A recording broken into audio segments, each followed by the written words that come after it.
Good evening and welcome back to my channel. So we are going to call this project done.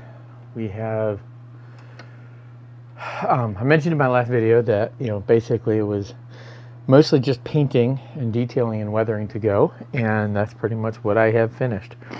I don't usually video a lot of the painting steps that I do, mostly because there are people who are so much better at it than I am out there. And my techniques are fairly basic, and I also do them in these little bursts. So it doesn't do well to try to video because I end up then, just forgetting, which is kind of what I did. And this whole series was as much about the assembly and how to get this kit to come together, come to life with what we had. So I don't have a really cool turning around a little rotating thing, so I'm going to do this manually. I'm also going to flick on that, and that's a switch for your engine lights.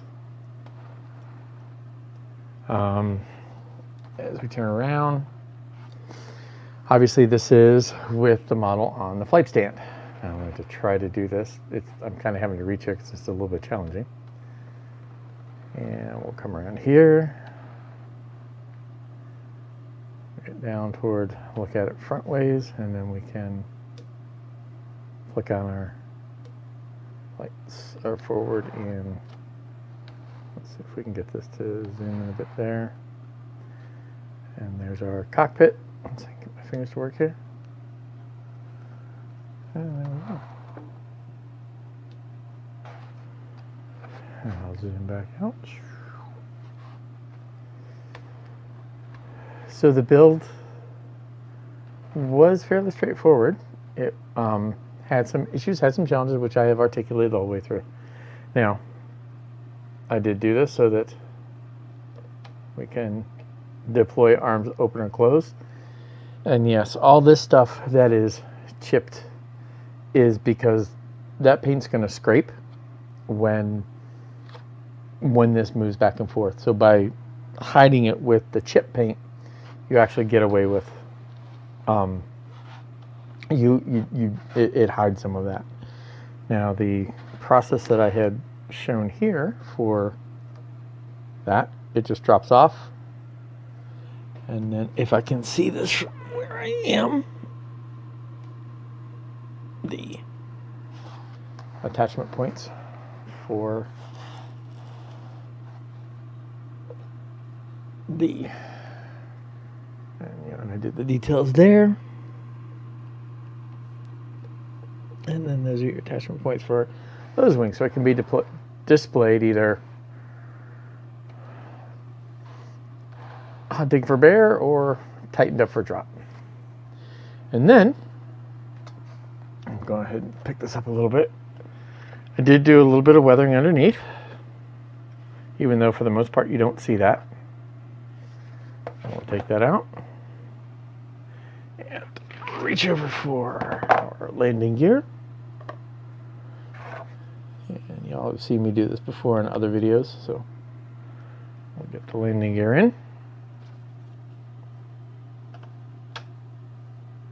So we'll put that down for a moment. There we go. And then I'll take this, weather that as well, again, even though that's for the most part hidden. And then all we gotta do is just sort of clip that in place, and then there we go. I'll pan down a bit. Excuse me. So that in a nutshell is this kit completed. Now, I did try to take some pictures, so I will go ahead and put some pictures up here.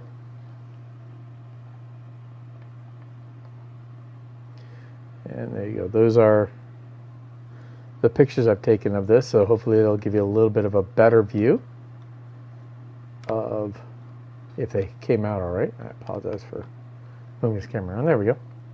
So hopefully that'll give you a better view of what this ends up coming out. I haven't seen the pictures yet, so I'm kind of hoping they were looking good. Here we go. The end result of the project, of the Aliens Dropship. Overall, I expressed some frustrations with the kit, and we dealt with them. The only thing that I really did not provide good help for, and I apologize, is these parts here. I kind of cheated because I happen to have an extra one on hand, so I just chose to use the one that I had and saved the broken ones or the bad ones for future me to deal with. I really think that the good answer for that is, if I don't get a response from Prodos, then just build it, custom build it. And if I do, I will do a video on the actual building of the pieces. So if in the future, this is filmed in the first quarter of 2018, if when future me gets around to it and actually does do that, I'll put a video down below of that process there. But until then, this is the end result. For a gaming miniature, right? It comes out very well. You do need to expend some effort. You need to put some time into doing some of the work. But I think if you do that and take your time and are patient, and I don't think any of the skills are really super difficult. You know, it's a little bit of putty work and a little bit of filling. Really, those are the challenges. The lighting, okay, the lighting, you know, you don't have to worry about. If you're putting this together without lighting, just put it together, skip all that extra stuff, all the drilling stuff. And just, it goes together very well. Then it's just a matter of gluing it together and painting it up. But you can get a pretty good result. So again, thank you very much. I appreciate you watching. I hope that this whole series was entertaining and enjoyable and provided some answers for those who may have questions. And I will bid you all farewell, and I will talk to you on the next project. Thank you.